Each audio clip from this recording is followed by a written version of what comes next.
कृष्ण गोविंद हरे मुरारे, हे नाथ नारायण वासुदेवा। श्री कृष्ण गोविंद हरे मुरारे, हे नाथ नारायण वासुदेवा। श्री कृष्ण गोविंद हरे मुरारे, हे नाथ नारायण वासुदेवा। चौथा स्कंद।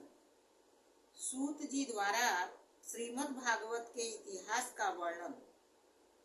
सूत जी के इतना कहने पर ऋग्वेदी सौनक जी बोले, वह क्या कारण था जिससे महर्षि वेद व्यास ने इस श्रीमद् भागवत संहिता की रचना की। सूत जी बोले, वर्तमान चार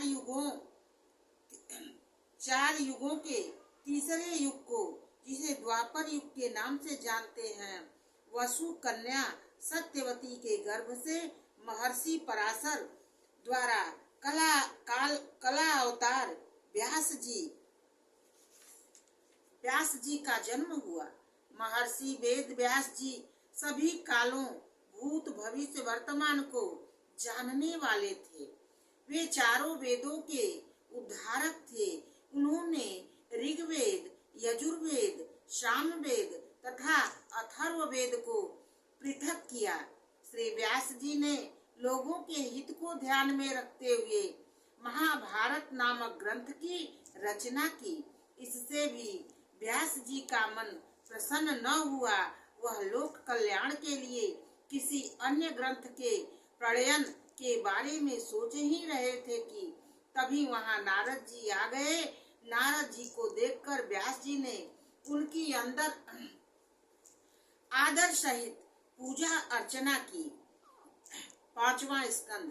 नारद जी का व्यास जी से विष्णु भक्ति प्रधान ग्रंथ की रचना करने का अनुरोध करना। नारद जी कहने लगे, हे मुनीश्वर, आपने अभी तक जितने भी ग्रंथ की रचना की है, उन सभी में वैराग्य से संबंधित विषय अत्याधिक है, परंतु उसमें भगवान के निर्मल यशोगान का वर्णन नहीं है। हे योगेश्वर निष्ठ व्यास जी, आप अपनी अपूर्व योग शक्तियों के द्वारा किसी ऐसे ग्रंथ की रचना कीजिए जिसमें विष्णु जी के उत्तम चरित्रों का पूर्ण वर्णन हो।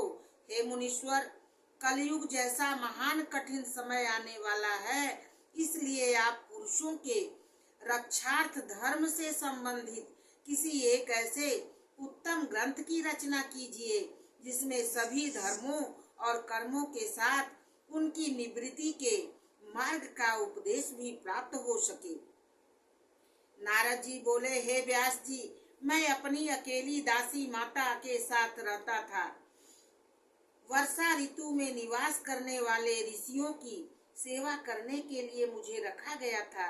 सेवा करता हुआ मैं उनके बचे हुए जूठे भोजन से एक समय का भोजन करता था और उनकी आज्ञा का पालन करने के लिए हर वक्त तैयार रहता था, जिनके कारण मेरा हृदय पाप रहित हो गया, भगवान के भजन में लग गया। वे पवित्र ऋषि मुनि प्रतिदिन श्री कृष्ण जी की लीलाओं का वर्णन करते थे। उनकी कृपा से भागवत भजन सुनकर मैं श्री विष्णु जी से अत्याधिक प्रेम करने लगा। तब मेरी बुद्धि उनमें ऐसी दृढ़ हो गई कि मैं अपने स्थूल शरीर को भूलकर दिन रात परमात्मा रूप में ही विचरण करने लगा।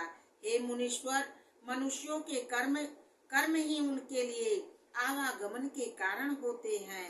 यदि भक्त अपने उन्हीं कर्मों को भगवान में अर्पण कर दे तो वह भी आवागमन के बंधन से मुक्त होकर दैव लोक को प्राप्त करेगा। इस प्रकार जो मनुष्य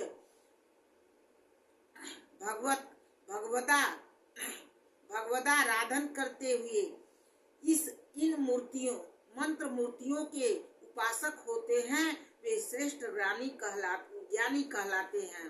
हरि ओम नारायण नारायण नारायण।